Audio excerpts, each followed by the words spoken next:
Hello friends, welcome to math in world. Doctor Sonendra Gupta online class. Dear friends, आप सभी का मेरे यूट्यूब चैनल में बहुत बहुत स्वागत है। आज हम बात करने वाले एक नए क्वेश्चन के साथ, जिसमें हम सीखेंगे किस प्रकार से हमारे पास सॉल्यूशन को सॉल्व किया जा सकता है।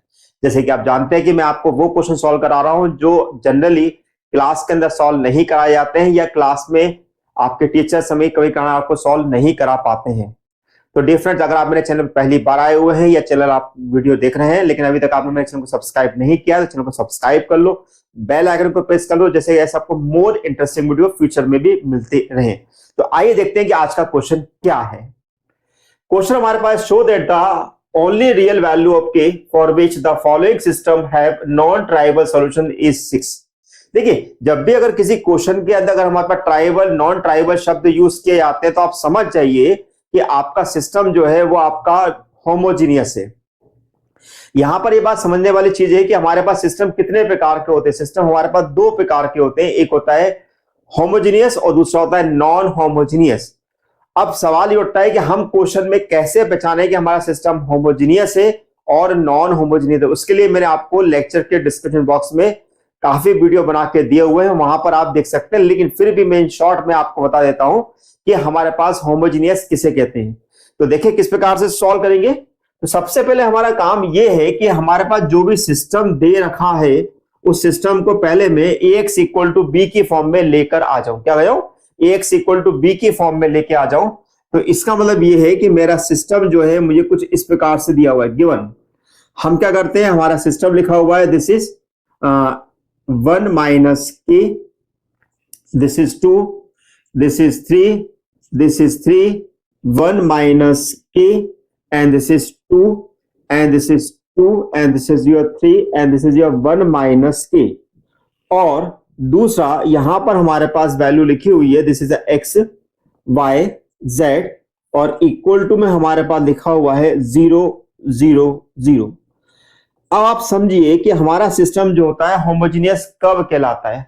हमारा सिस्टम होमोजीनियस कब कहलाता है, इसके लिए आपको करना क्या होगा कि जो हमारा सिस्टम में आप देख रहे हैं कि अगर हमारे पास इस सिस्टम में अगर हमारे पास लास्ट वाला वैल्यू अगर एंटायर जीरो हो, क्या हो, एंटायर जीरो हो, तो ऐसी कंडीशन में हमारा सिस्टम जो है होमोजीनियस कैटेगरी में कहा जाता है। कहने का मतलब यह हुआ कि अगर मैं इस सिस्टम को देखूं तो मैं इस सिस्टम को लिखूंगा this is ax equal to o। अब आप देख रहे हैं कि यहां पर O जो है वो आपको नल मैट्रिक्स को रिप्रेजेंट कर रही है। अगर ये नल मैट्रिक्स होती है तो हम ये कहेंगे कि हमारा सिस्टम जो है होमोजीनियस है। तो हम यहां पर लिख देते हैं this is homogeneous system, homogeneous system. ठीक है। अब क्वेश्चन में हमसे बोला क्या गया है, हमसे बोला गया है कि भाई अगर हमारे पास सिस्टम जो है नॉन ट्राइबल सॉल्यूशन रखता है, तो ऐसी कंडीशन में जो मेरे पास a की जो वैल्यू होगी वो मेरे पास केवल एक ही रियल वैल्यू एग्जिस्ट करेगी, जो कि मेरे पास है 6। अब चूंकि मेरे पास मैट्रिक्स 3/3 ऑर्डर की है, तो डेफिनेटली ऐसी कंडीशन में मेरे पास k की 3 वैल्यू यहां पर आएगी। उन 3 वैल्यू में से हमारे पास एक रियल होना चाहिए और बाकी हमारे पास इमेजिनरी निकलना चाहिए। अगर हम ऐसा प्रूव कर देते हैं तो हमारा सोल्यूशन कंप्लीट हो जाएगा। Okay, point clear. तो अब हम जानते हैं कि सिंस जो कि हमारा सिस्टम होमोजीनियस है, since the system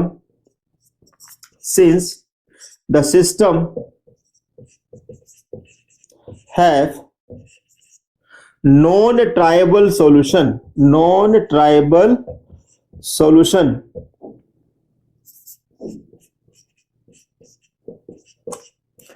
then अगर हमारा सिस्टम नॉन ट्राइबल है तो ऐसी कंडीशन में हमारा जो डिटर्मिनेंट होगा वो हमेशा 0 के इक्वल आएगा। क्या होगा? आपका मैट्रिक्स ए का जो डिटर्मिनेंट होगा वो हमेशा 0 होगा। तो अगर हमारा मैट्रिक्स का डिटर्मिनेंट 0 है तो आप देखेंगे कि मैं यहां पर इसको लिख सकता हूं, दिस इज 1 माइनस के, 1 माइनस के, 2, 3, 3, 1 minus K, then 2, this is 2, this is 3, और this is 1 minus K equal to 0। अब मुझे से नॉर्मली इस डिटर्मिनेंट को मुझे सॉल्व करना है, तो मैं क्या यहां पर क्या करता हूं, यहां पर R1 के लिए अप्लाई करता हूं, this is R1 plus R2 plus R3। क्या करते हैं? R1 के लिए अप्लाई करते हैं, R1 plus R2 plus R3, तो आप देखेंगे कि मुझे मिलेगा दिस इज 6 माइनस के 6 माइनस के 6 माइनस के 6 minus k, this is 3, this is 1 minus k, this is 2, this is 2, this is 3 and 1 minus के।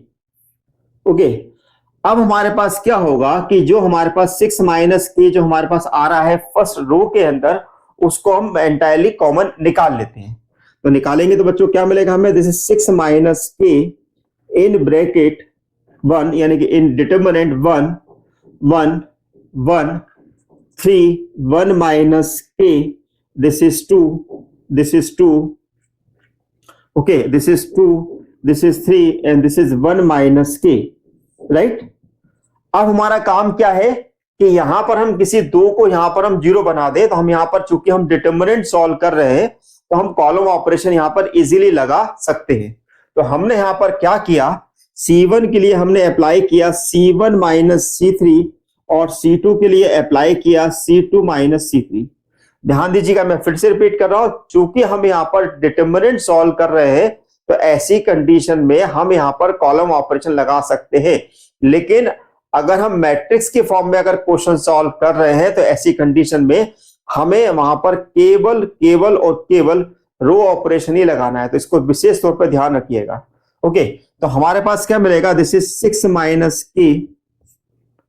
माइनस के डिटर्मिनेंट 1 माइनस 1 हो गया 0, 1 माइनस 1 हो गया 0, दिस इज योर 1, 3 माइनस 2 हो गया मेरे पास 1, 1 माइनस के में से मैंने 2 को माइनस किया तो मेरे को मिलेगा minus 1 minus k, this is 2, 2 में से मैंने 1 माइनस के को माइनस किया तो मुझे मिलेगा यहां पर 1 प्लस के, और 3 में से इसको माइनस किया तो मुझे मिलेगा 2 प्लस के, और लास्ट में मिलेगा 1 माइनस के इक्वल टू 0। तो जो हमने ऑपरेशन लगाए हैं उसको एक बार हम क्रॉस चेक कर लेते हैं।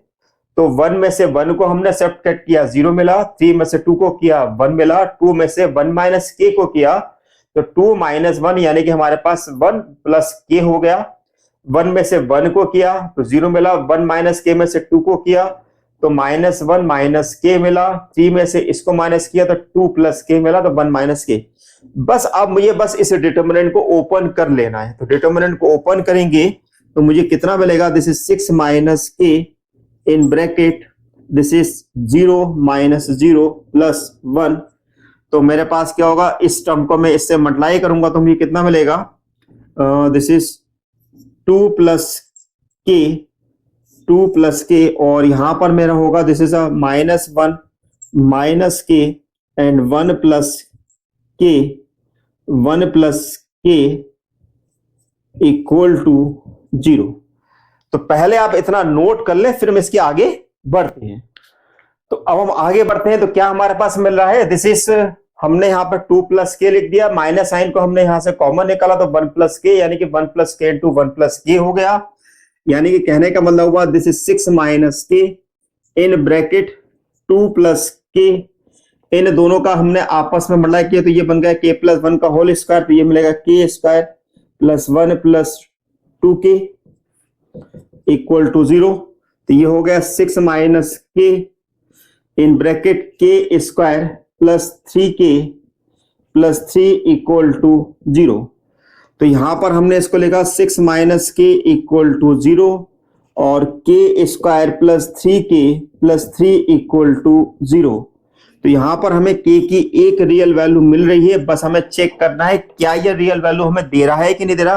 तो यहां पर हम फॉर्मूला मेथड को यूज करेंगे तो -3 प्लस माइनस अंडर रूट 3 का square minus 4 into 1 into 3 upon हमें मिलेगा 2 इंटू 1 यानी कि हमारे पास होगा -3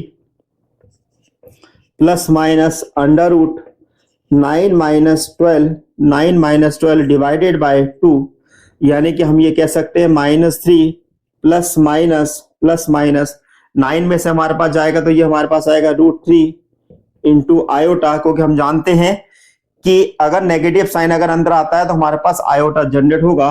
तो यानी कि हमारे पास जो k की जो दूसरी वैल्यू आई है -3 plus minus √3 into iota divided by 2, वो मेरे पास इमेजिनरी वैल्यू है। क्या है? इमेजिनरी वैल्यू है। तो इस प्रकार से हम अपने क्वेश्चन को प्रूव कर सकते हैं कि हमारे पास केवल एक ही रियल वैल्यू मिल रही है, वो है k इक्वल टू 6। तो इस टाइप के क्वेश्चन को हम कुछ इस प्रकार से सॉल्व कर सकते हैं। अगर इस लेक्चर से रिलेटिव आपको किसी भी प्रकार का कोई डाउट आता है तो लेक्चर के कमेंट बॉक्स में पूछ सकते हैं। साथ में अगर आपको होमोजेनियस और नॉन होमोजेनियस के और भी क्वेश्चन सॉल्व करने हैं तो लेक्चर के डिस्क्रिप्शन बॉक्स में आपको उन सभी वीडियो लेक्चर्स की लिंक दे रखी है, उनको आप जरूर देख लीजिएगा। अगर आप मेरे व्हाट्सएप ग्रुप से जुड़ना चाहते हैं तो व्हाट्सएप ग्रुप की लिंक आपको डिस्क्रिप्शन बॉक्स में दे रखी है, वहां से आप देख सकते हैं, उससे आप जुड़ सकते हैं। Thank you for watching my channel, doctor Sunendra Gupta. Thank you so much.